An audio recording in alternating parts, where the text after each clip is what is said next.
Indonesia is set to reopen the tourist island of Bali to international travelers from next week. However, people from only a select group of countries, including South Korea, China and New Zealand, will be allowed to enter. The reopening signals an improvement in the COVID situation across the country. Just 3 months back, Indonesia was the epicenter of the COVID-19 outbreak in Asia. Some weeks in July saw more than 1,000 people dying every day. Things are better now, but COVID is still claiming victims. And where there's victims, there's funerals. Here's where tireless volunteers have stepped up to provide much-needed help. Antonio Sayano puts his life on the line, caring for the dead. The 53-year-old is a member of a so-called quick burial team, one of the many COVID-19 volunteer groups in the city of Yogyakarta. Their motto is, People of Johor District, we are responsive, agile and tough. The volunteers help overwhelmed cemetery officials to deal with the many COVID-19 victims in Indonesia. Despite much lower case numbers in recent weeks, their help in this part of Java is still needed. I am suffering from all the heat and all the sweat. Sometimes the funerals process is entirely in our hands because the others are afraid. It's not just that some people are afraid. Many grave diggers are simply exhausted and can no longer, for instance, collect bodies from people's homes. During the peak of the pandemic, graveyards were open around the clock. In July alone, 570 people died here, more than in the previous 12 months. Normally, Hayono works as a cleaner, but in the pandemic, people like him have prevented the entire system from collapsing. His family is proud that he volunteers, but they also fear he might get infected.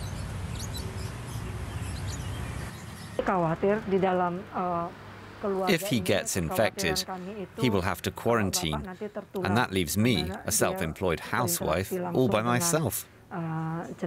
We will run out of money, and it's only me looking after our children. The volunteers hope that the fast burial of bodies will not only bring down the infection risk and hence the mortality rate, but also help to reduce the psychological burden for mourning families. Hayono is a Christian and says he regards helping as a duty. Is it a risk? Yes. We're actually a little afraid, but we throw that fear away and put our hope in the Almighty. It's great to help people in need and make sure things run smoothly and safely. And with all the precautions in place, Haryano is positive that he can achieve this goal at the end of the day with a negative result. Joining us for more is Zubedi Koteng. He's a child protection advisor at Save the Children Indonesia and joins me now from Jakarta. Mr. Koteng, how important has the role of volunteers been in fighting the COVID pandemic in Indonesia? I think we are still facing the same. The change is not still moving. Even the case turning down quite significant, but the situation still remains the same. The function of volunteers is actually to support building the resilience of children and families, because many children also lost their parents, both and even one and both parents, having grievance, and also many people also lost their jobs and incomes that caused their living in poverty. That's why we need also to support this situation by organizing the psychosocial support and also preparing building the capacity of frontliners. That's what we need to do. Right. Now, on this program, we have covered the devastation that Indonesians in general witnessed back in July when a government minister called it a worst-case scenario. I'm wondering, therefore, how have Indonesians such as yourselves coped since then? And what are the scars that this pandemic has left behind? Yeah, I think many still have the difficulties to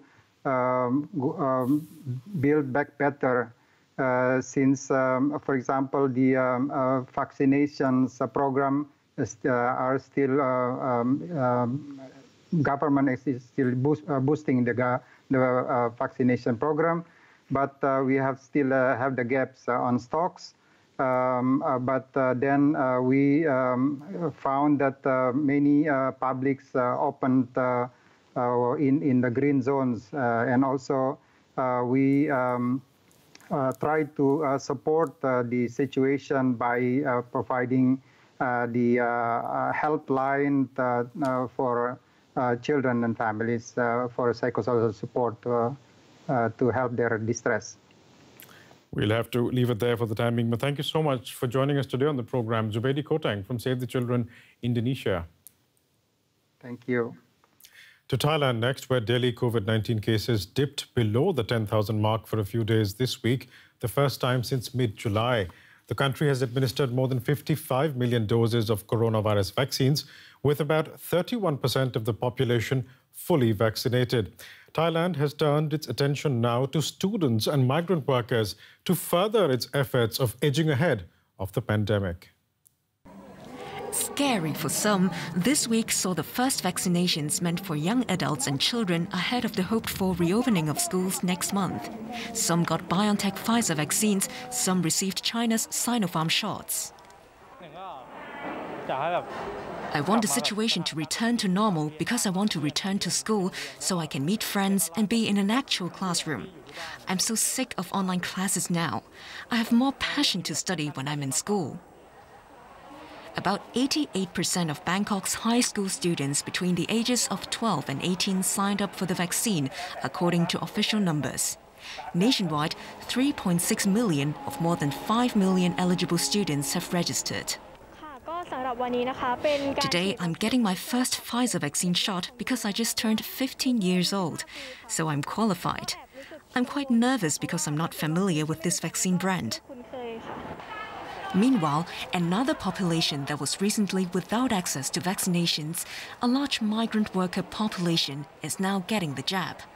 Likewise for undocumented refugees arriving from countries like Afghanistan. We see what's going on with the pandemic and we think back to ourselves about what we're going to do with our lives. Today, I feel as safe as we can be now. We came as a group because we fear death. It's such a relief to be here. Finally, there's someone who's lending us help. Officials with the Thai Red Cross said there was high turnout for the first days of the vaccination drive, but admitted they can only guess at the number of migrant workers and undocumented refugees living here. No matter the numbers, they figured every shot administered will benefit Thailand as a whole. In India, festival season gets underway in the shadow of COVID-19. The festival of Durga Puja begins today, but really picks up in earnest next Monday. Preparations have been on in full swing for the biggest celebration of the year for people of Bengali heritage. And though the festivities celebrate the victory of good over evil, the same cannot yet be said of India's efforts to curb COVID-19. As the pandemic is still an ongoing threat, this year attendees will again be required to tread carefully. It has been hectic, almost non-stop inside the structures that dot this part of Kolkata in India's West Bengal state. But the work is winding down as artists put the finishing touches on idols of the goddess Durga and other deities. This will again be the event of the year here, the Durga Puja. Normally, it's a wildly busy week of art, culture, food, and crowds. Despite this huge banner, there will be strict limitations for the second year running on access to the fabled pandals. the temporary structures where the goddess is housed. Authorities are worried if they went unrestricted, it could be a coronavirus super spreader event. This festival director says this is one of the top art events in the world, but authorities insist most festival goers will not be allowed within 25 feet of the artworks. On the street, masks are the rule. Volunteers are handing them out, and you'd better put one on if you're on camera. And especially if you're stopped by police. The vaccination rate in these parts is estimated at over 60% for those receiving 2 doses. And vaccination drives are aiming to bring up numbers ahead of the Durga Puja. Artists and festival workers are forging ahead as though it's any other year. And here's some more headlines on how the coronavirus pandemic is impacting Asia. Singapore and Malaysia have signed a purchase deal for an experimental antiviral drug from US pharmaceutical giant Merck, pending regulatory approval. Called Molnupiravir, it's the first oral antiviral medication for COVID-19. The WHO has started shipping COVID-19 medical supplies to North Korea. The isolated country effectively sealed off its borders at the start of the pandemic and has yet to report a single case of COVID-19. But experts doubt North Korea has managed to avoid the illness. And tens of thousands of people, mostly migrant workers, have left Vietnam's largest city after the easing of a months-long lockdown. The mass exodus from Ho Chi Minh City has triggered fears of labor shortages.